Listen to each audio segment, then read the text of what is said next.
Good morning all of you. A class study के इस YouTube channel में आप सभी का स्वागत है। हमारे चैनल से आपको इलेक्ट्रिकल और इलेक्ट्रॉनिक्स की सभी टॉपिक की A1 क्लासेस मिल सकती है। तो इसी के साथ अपने आज के टॉपिक के साथ मैं क्लास स्टार्ट करता हूँ। कल का जो टॉपिक अपना था रेजिस्टेंस, वही आज अपना आधा रह गया था, तो मैं आज उसको पूरा कर देता हूँ और नेक्स्ट क्लास में फिर अपने नेक्स्ट टॉपिक स्टार्ट करेंगे। ठीक है, रेजिस्टेंस एक बार मैं आपको रिवाइज कर देता हूँ पीछे वाला। रेजिस्टेंस की बात करें तो अपनों ने पीछे की क्लास में पढ़ा था कि रेजिस्टेंस वो होता है जो विद्युत धारा या जो अपने पास करंट फ्लो करती है उसके मार्ग में बाधा उत्पन्न करता है, वो इलेक्ट्रिकल रेजिस्टेंस कहलाता है। यानी धारा के मार्ग में उत्पन्न अवरोध जो है वो इलेक्ट्रिकल रेजिस्टेंस कहलाता है। और आपको मैंने बिल्कुल इजी तरीके से बताया भी था रेजिस्टेंस जो है, और मैंने आपको बताया था कि रेजिस्टेंस जो है वो चार बातों पर निर्भर करता है। यह चार जो अपने पास डिपेंडेंसी होती है रेजिस्टेंस की, जिसमें पहला ही जो डिपेंडेंसी थी वो थी रेजिस्टेंस जो है वो डायरेक्टली प्रोपोर्शनल टू होता है लेंथ ऑफ कंडक्टर और इनवर्सली प्रोपोर्शनल होता है एरिया ऑफ कंडक्टर। फिर दो बातें और थी जिसमें आपने पढ़ा था जो रेजिस्टेंस होता है वो रेजिस्टिविटी ऑफ मटेरियल पर भी डिपेंड करता है और टेम्परेचर पर भी डिपेंड करता है। ठीक है, तो कल अपनों ने जो टॉपिक पढ़ा था उसमें पढ़ा था डिपेंडेंसी ऑफ रेजिस्टेंस, जो मैं आज आपको दोबारा से फिर बता देता हूं। पहली अपनों ने प्रतिरोधकता जो प्रतिरोध की निर्भरता पढ़ी थी अपनों ने।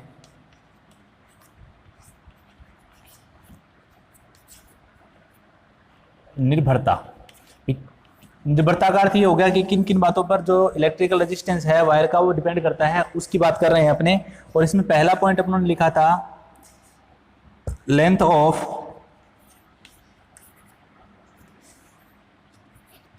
कंडक्टर, और इसमें मैंने आपको बताया था length of conductor is directly proportional to the resistance of conductor. और सेकंड पॉइंट अपनों ने पढ़ा था area of conductor, area of या cross section area of conductor, ये भी आप इसको बोल सकते हो। मैं लिख देता हूं यहां पर पूरा cross section area of conductor.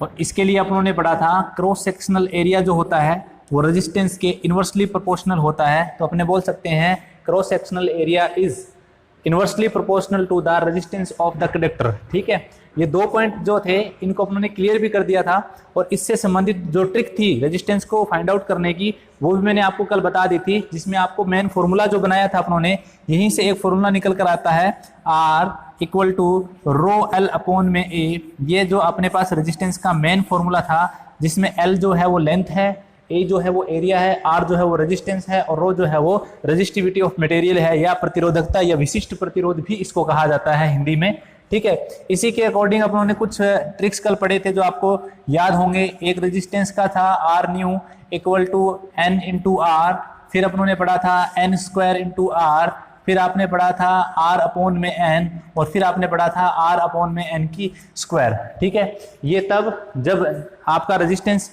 यानी कि जब कंडक्टर जो है उसकी लंबाई को n गुना बढ़ा दिया जाए तो रेजिस्टेंस जो है वो कितना बढ़ जाता है, n गुना बढ़ जाता है। अगर लंबाई को स्ट्रेच करके या खींच कर 10 गुना बढ़ाया जाए या n गुना बढ़ाया जाए तो आपकी जो रेजिस्टेंस है वो n स्क्वायर इंटू आर हो जाता है। एरिया को n गुना किया जाए तो रेजिस्टेंस r अपॉन n हो जाता है, और अगर एरिया को खींच कर n गुना किया जाए तो रेजिस्टेंस जो है वो r अपॉन n की स्क्वायर हो जाता है। ठीक है, क्योंकि आप सभी को पता है स्ट्रेच करते हैं तो एरिया और लेंथ दोनों पर ही इफेक्ट पड़ता है, इसलिए यहाँ पर स्क्वायर जो है वो साथ में लिया गया है। ठीक है, नेक्स्ट आज जो दो टॉपिक रह जाते हैं वो है अपने पास में रेजिस्टेंस की दो बातों की जो निर्भरता है वो आज अपने रह जाती है, जिसमें पहली अपने बात करते हैं थर्ड पॉइंट, कल का ही पॉइंट है ये third, resistivity of material. Resistivity of material, या इनको ये भी कह सकते हैं पदार्थ की प्रतिरोधकता या विशिष्ट प्रतिरोध, जिसको रो से शो किया जाता है। प्रतिरोधकता या विशिष्ट प्रतिरोध इसको बोला जाता है और इसको रो से शो किया जाता है। रेजिस्टिविटी और रेजिस्टेंस में फर्क है, सभी स्टूडेंट्स ध्यान देंगे। रेजिस्टिविटी और रेजिस्टेंस में फर्क होता है।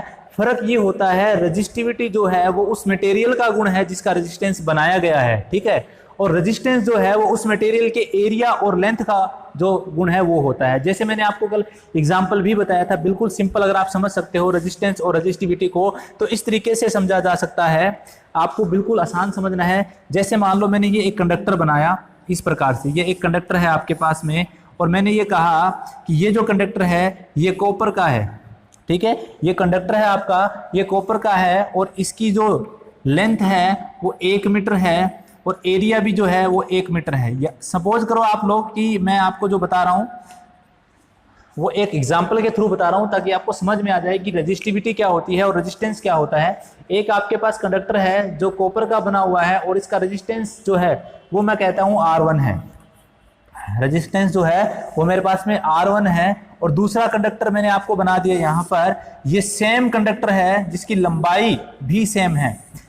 मैंने कहा ये सेम कंडक्टर है, जैसे सेम आपके पास में 1 मीटर इसकी जो है वो लंबाई है और 1 मीटर ही इसका जो है वो एरिया है, ठीक है। और ये जो आपका कॉपर ये बना हुआ है, ये बना हुआ है सपोज करो एल्यूमिनियम का, ठीक है, या एल्यूमिनियम का बना हुआ, चलो अपने मान लेते हैं ये एल्यूमिनियम का बना हुआ है और इसका रेजिस्टेंस जो है वो R2 है, ठीक है। अब अगर मैं आपको कहूं कि आपके पास एक कंडक्टर ये है और एक कंडक्टर ये है, तो क्या इन दोनों कंडक्टर का रेजिस्टेंस बराबर हो सकता है? तो आप क्या बोलोगे?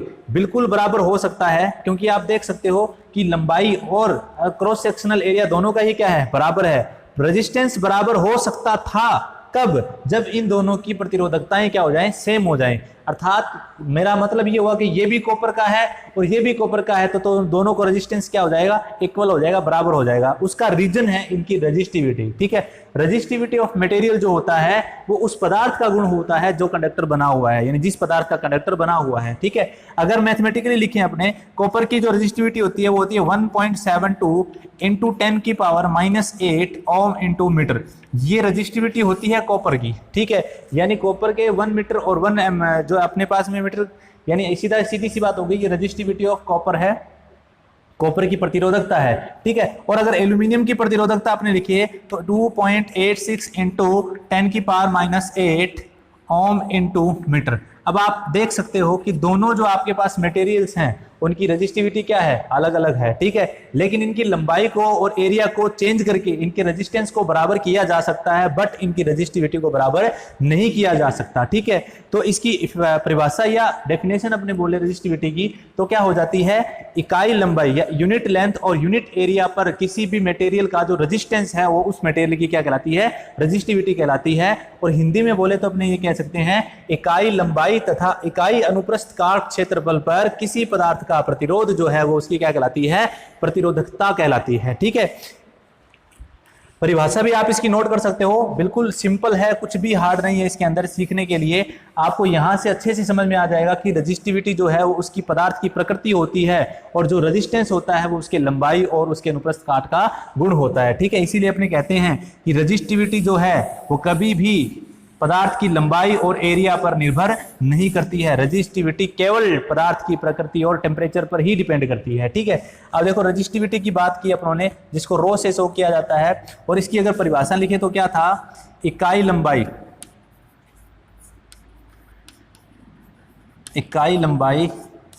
तथा इकाई अनुप्रस्थ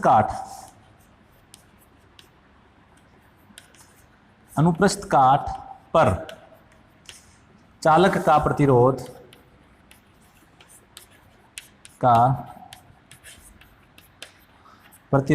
उसकी क्या कहलाती है, प्रतिरोधकता कहलाती है।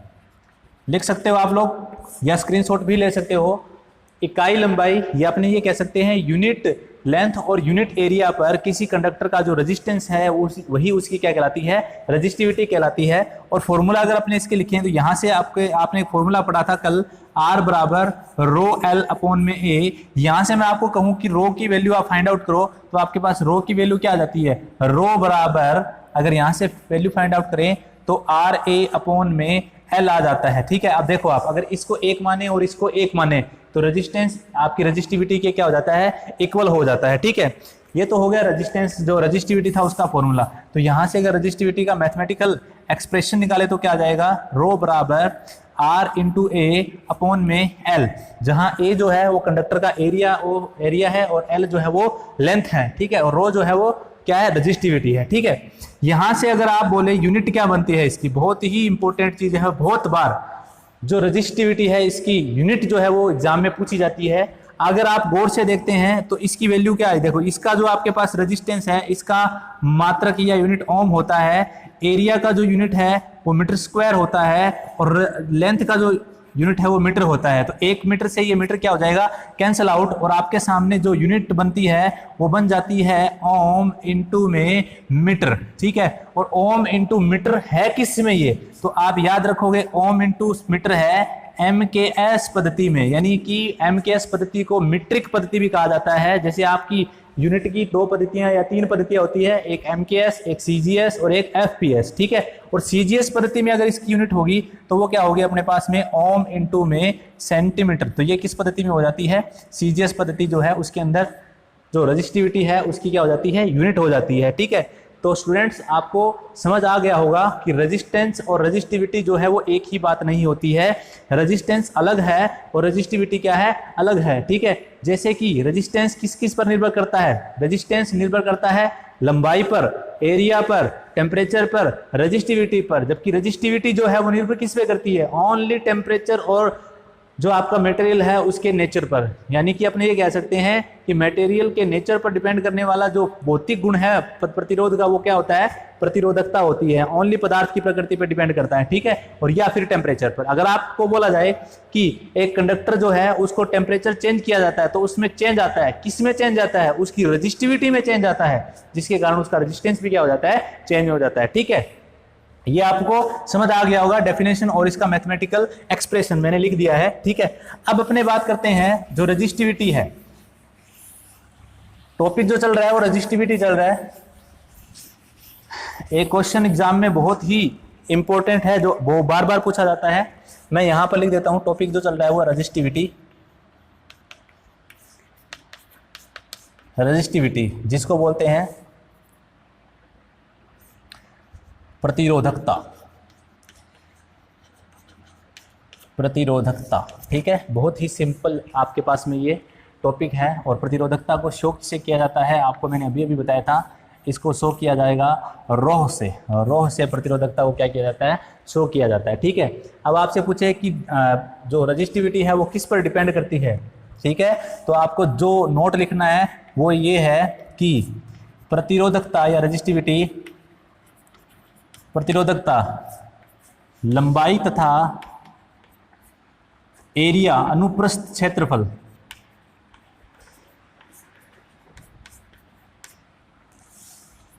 काल पर निर्भर नहीं करती या नहीं करता, जबकि प्रतिरोधकता निर्भर किस पे करती है, तो प्रतिरोधकता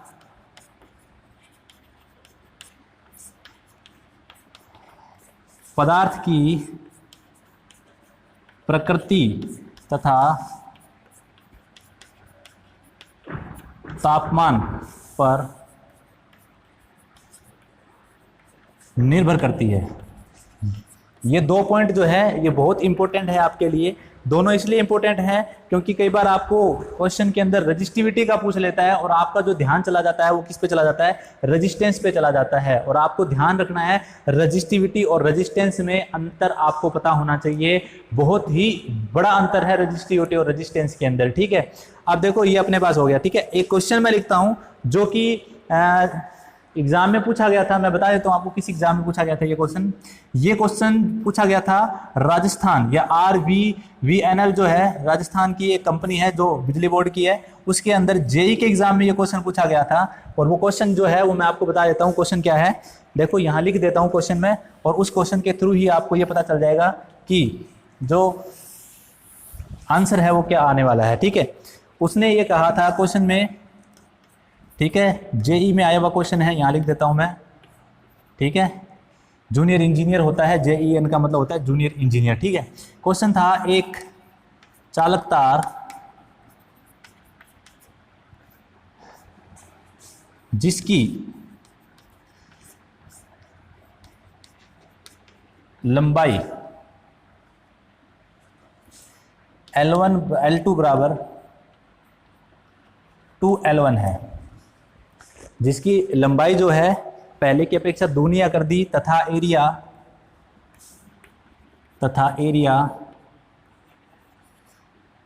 D बराबर D/2 है या D1/2 है, D2 एरिया मतलब A हो गया, सॉरी एरिया A2 बराबर A1/2 हो। यदि यह चालक तार नाइक्रोम का बना हो तो इसकी प्रतिरोधकता का अनुपात क्या होगा?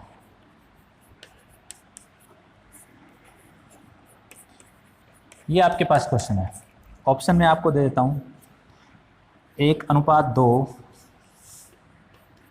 2:4 या 2:6,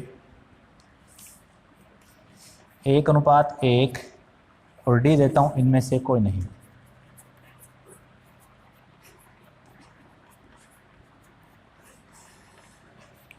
ये आपके पास में क्वेश्चन है।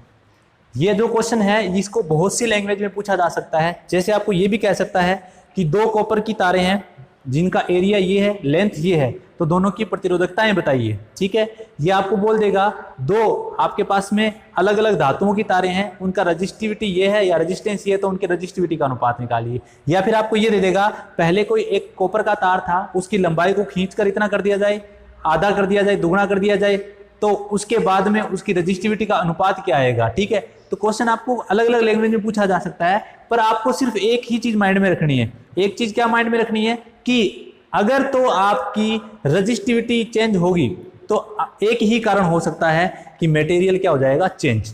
दो अलग अलग धातु या दो अलग अलग मटेरियल वो अगर लेता है तो रजिस्टिविटी डिफरेंट होगी। अगर सेम मटेरियल है तो रजिस्टिविटी क्या होगी, सेम होगी दोनों की। चाहे वो उसको खींचे, चाहे वो उसको पीट के चद्दर बनाए, चाहे वो उसको काटे, रजिस्टिविटी ऑफ मटेरियल चेंज नहीं होता है। खींचने से, काटने से, तोड़ने से रजिस्टिविटी चेंज नहीं होती है। मैंने अभी आपको बताया था रजिस्टिविटी ओनली चेंज होगी किस कब, जब टेम्परेचर चेंज होगा तब, या चेंज होगी जब आपका रेजिस्टेंस जो है वो या जो मटेरियल है वो बदल दिया जाए दूसरे मटेरियल से, तभी रजिस्टिविटी चेंज होगी। ठीक है, तो इसके अंदर आपको पूछा जाए कि पहले जो आपके पास तार था उसकी लंबाई L1 थी और एरिया A1 था, बाद में जो लंबाई है उसको 2L1 यानी दुगुना कर दिया जाए और एरिया को आधा कर दिया जाए, तो खींची हुई लंबाई के बाद में उसके रजिस्टिविटी पर क्या प्रभाव पड़ेगा, या रजिस्टिविटी का अनुपात बताए। तो रजिस्टिविटी मैंने आपको कल बताया था कि R1 अनुपात R2 बराबर L1 अपॉन में L2 इंटू में A2 बटे में A1। ये फॉर्मूला सभी को याद होना चाहिए। इस फॉर्मूले से अगर अपने ज्ञात करते हैं तो आप सभी को पता है यहां से जो वैल्यूज है वो निकल जाती हैं। एक चीज ऐसी है जो दोनों में कॉमन रहती है, वो रो का मान था। रो का मान मैंने आपको बताया था दोनों तरफ कॉमन रहेगा, क्योंकि खींचने से पदार्थ की जो प्रतिरोधकता है वो चेंज नहीं होती है। ऐसे तो नहीं होता ना, खींचने से पदार्थ कॉपर का था और खींचते वो एल्यूमिनियम का बन गया, ऐसा नहीं होता करता ही। तो इसका आंसर जो हो जाएगा वो क्या हो जाएगा, 1:1 हो जाएगा या यूनिटी हो जाएगा। ठीक है, ऐसे क्वेश्चन एग्जाम में बहुत पूछे जाते हैं। क्वेश्चन पढ़ने में लंबा है लेकिन आंसर बिल्कुल सोचने पर आपको मजबूर कर देगा, बिल्कुल सोचने पर मजबूर कर देगा। आप लोग इसका आंसर 100% गलत करने की सोचोगे अगर आपको रजिस्टिविटी सही से समझ में नहीं आई है तो। ठीक है, तो आप इस क्वेश्चन को ध्यान से पढ़ें और ऐसे क्वेश्चनों को सॉल्व करें।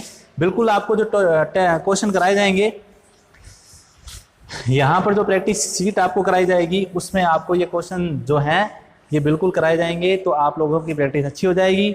वो मेरी जिम्मेदारी है कि मैं आपको बिल्कुल तैयारी कराऊंगा। ठीक है, अब देखो रजिस्टिविटी अपनी कंप्लीट होती है यहाँ पर। ठीक है, अब नेक्स्ट जो है अपन ने पढ़ दिया था तीसरा पॉइंट, अब चौथा पॉइंट पढ़। ठीक है, तो टेम्परेचर कोफिशिएंट जो है अपने पास में वो क्या होता है, 1 डिग्री तापमान में परिवर्तन होने पर प्रतिरोध में होने वाला जो परिवर्तन है वो जो है वो क्या कहलाता है, टेम्परेचर कोफिशिएंट कहलाता है। ठीक है, यानी कि ये हो गया कि किसी भी रेजिस्टिव मटेरियल का तापमान अगर बढ़ाया जाता है तो उसके रेजिस्टेंस में होने वाला जो परिवर्तन है वो तापमान इंटू प्रारंभिक प्रतिरोध पर निर्भर करता है, या ये कह सकते हैं कि प्रतिरोध में होने वाला परिवर्तन समानुपाती होता है तापमान गुणा प्रारंभिक प्रतिरोध। ठीक है, ये जो स्टेटमेंट आपको दिख रही है, ये स्टेटमेंट एग्जाम में बहुत बार पूछी गई है, सीधी स्टेटमेंट आ जाती है। ठीक है, अगर इस स्टेटमेंट को अपने मैथमेटिकल पोर्शन में चेंज करें तो कैसे चेंज होगा, प्रतिरोध में परिवर्तन होगा R2 माइनस R1 समानुपाती होगा T इंटू R1। R1 आपका जो है वो क्या है, प्रारंभिक प्रतिरोध है। ठीक है, जब आप इसको हटाओगे समानुपाती के साइन को तो आपके पास बनेगा R2 minus R1 equal to alpha into T into में R1। ठीक है, यहां से जब अल्फा की वैल्यू अपने फाइंड आउट करते हैं तो अल्फा की वैल्यू क्या बन जाती है, alpha equal to R2 minus R1 upon में R1 इंटू में T। ये जो आपके पास फॉर्मूला है ये टेम्परेचर कोफिशिएंट का फॉर्मूला होता है, और टेम्परेचर कोफिशिएंट की जो यूनिट आती है, यूनिट जो आती है वो क्या आती है, यूनिट आती है प्रति डिग्री सेंटीग्रेड। प्रति डिग्री सेंटीग्रेड जो है वो क्या अपने पास होता है, टेम्परेचर का कोफिशिएंट जो है उसकी यूनिट होती है। ठीक है, तो ये फॉर्मूला बहुत ज़्यादा एग्जाम में पूछा जाता है। R2 का मान है बढ़ा हुआ या घटा हुआ प्रतिरोध, R1 का मान है पहला प्रतिरोध, R1 फिर पहला प्रतिरोध, और T जो है वो टेम्परेचर में चेंजेस। ठीक है, यानी तापमान में होने वाले परिवर्तन। ठीक है, कई बुक्स में आपको ये भी मिल जाएगा RT माइनस R0 अपॉन में R0 इंटू RT। R0 वह इनिशियल रेजिस्टेंस, RT जो है वो फाइनल रेजिस्टेंस T टेम्परेचर के बाद में। यहाँ भी लिख देता हूँ दूसरा फॉर्मूला, ये भी मिल सकता है आपको, RT माइनस R0 अपॉन में R0 इंटू में T। R0 इनिशियल रेजिस्टेंस हो जाएगा, RT फाइनल रेजिस्टेंस हो जाएगा, और T जो है वो टेम्परेचर डिफरेंस हो जाएगा, कितना तापमान बढ़ने पर रेजिस्टेंस में परिवर्तन आया। ठीक है, तो ये जो टॉपिक है ये अपने पास टेम्परेचर कोफिशिएंट हो गया। और टेम्परेचर का इफेक्ट जो है वो मटेरियल्स पर, टेम्परेचर का जो इफेक्ट है वो मटेरियल्स पर 3 प्रकार से पड़ता है। यानी 3 प्रकार का मतलब मैंने आपको बताया था, या तो रेजिस्टेंस घटेगा या बढ़ेगा या कोई भी चेंज नहीं होगा। ठीक है, 3 प्रकार से जो है वो कैसे हो गया, पहला जो मैं आपको लिख देता हूँ यहाँ 3 में आपको डिवाइडेशन कर देता हूँ ताकि आपको इजीली समझ में आ जाएगा। फर्स्ट जो है उसको बोलते हैं अपने positive temperature coefficient, positive temperature coefficient. दूसरे जो आएंगे उनको बोल देता हूँ जीरो टेम्परेचर कोफिशिएंट, और थर्ड जो आएंगे उनको बोल देता हूँ नेगेटिव टेम्परेचर कोफिशिएंट। ठीक है, ये जो हिंदी में हो गया, ये हो गया धनात्मक ताप गुणांक, ये हो गया शून्य ताप गुणांक, और ये हो गया ऋणात्मक ताप गुणांक। इनको शॉर्ट फॉर्म में बोला जाता है NTC, इनको बोला जाता है ZTC, और इनको बोला जाता है PTC, पॉजिटिव टेम्परेचर कोफिशिएंट। ठीक है, पॉजिटिव टेम्परेचर कोफिशिएंट वाले मटेरियल वो मटेरियल होते हैं जिनका जो रेजिस्टेंस है वो टेम्परेचर के बढ़ने पर बढ़ेगा और घटने पर घटेगा। ठीक है, यानी टेम्परेचर बढ़ने पर रेजिस्टेंस बढ़ता है तो वो जो अपने पास मटेरियल्स होते हैं वो कौन से होंगे, पॉजिटिव टेम्परेचर कोफिशिएंट। ठीक है, जिन रेजिस्टेंस या जिन पदार्थों के अंदर रेजिस्टेंस जो होता है नो चेंज, यानी कि टेम्परेचर को अगर राइज किया जाए तो रेजिस्टेंस जो है वो नो चेंज रहे, यानी कि रेजिस्टेंस में कोई भी इफेक्ट ना आए, तो वो कहलाते हैं ZTC, या जो अपने बोल सकते हैं इसको शून्य ताप गुणांक वाले पदार्थ, या कह सकते हैं निम्न ताप गुणांक। ठीक है, और अगर जिन पदार्थों में टेम्परेचर को बढ़ाने से रेजिस्टेंस जो है वो घटता है, टेम्परेचर को बढ़ाने से रेजिस्टेंस का मान घट जाए, वो नेगेटिव टेम्परेचर कोफिशिएंट पदार्थ कहलाते हैं, मेटेरियल कहलाते हैं, NTC मटेरियल्स उनको कहते हैं। ठीक है, कौन कौन से जो है वो इनकी कैटेगरी में आते हैं, इसकी कैटेगरी में आते हैं प्योर मेटल्स, प्योर कंडक्टर बोल सकते हैं, प्योर कंडक्टर, जैसे कि आपके सामने कॉपर हो गया, एल्यूमिनियम हो गया, सिल्वर हो गया। ठीक है, सिल्वर AG से लिखा जाता है। ये सारे जो मटेरियल्स हैं ये किसके अंतर्गत आते हैं, पॉजिटिव टेम्परेचर कोफिशिएंट के अंतर्गत आते हैं। और एक बात और सारे बच्चे ध्यान रखोगे, पॉजिटिव टेम्परेचर वाले जो मटेरियल्स हैं और नेगेटिव टेम्परेचर वाले जो मटेरियल्स हैं ये दोनों ही ओम्स लॉ जो है उसके अकॉर्डिंग कार्य नहीं करते, यानी ओम के नियम का पालन ना तो PTC करते हैं ना ही ZTC करते हैं, सॉरी NTC करते हैं। केवल जेडटीसी पदार्थ जो है वो ओम के नियम का पालन करते हैं, इसलिए कहा जाता है कि रेजिस्टेंस जो प्योर बनाए जाते हैं वो किसके बनाए जाते हैं, जेडटीसी पदार्थों के बनाए जाते हैं। ठीक है, और जेडटीसी में कौन आता है, जेडटीसी में आते हैं नाइक्रोम जो रेजिस्टिव मटेरियल है, मैग्नीन, यूरेका, कॉन्स्टेटन और जर्मन सिल्वर।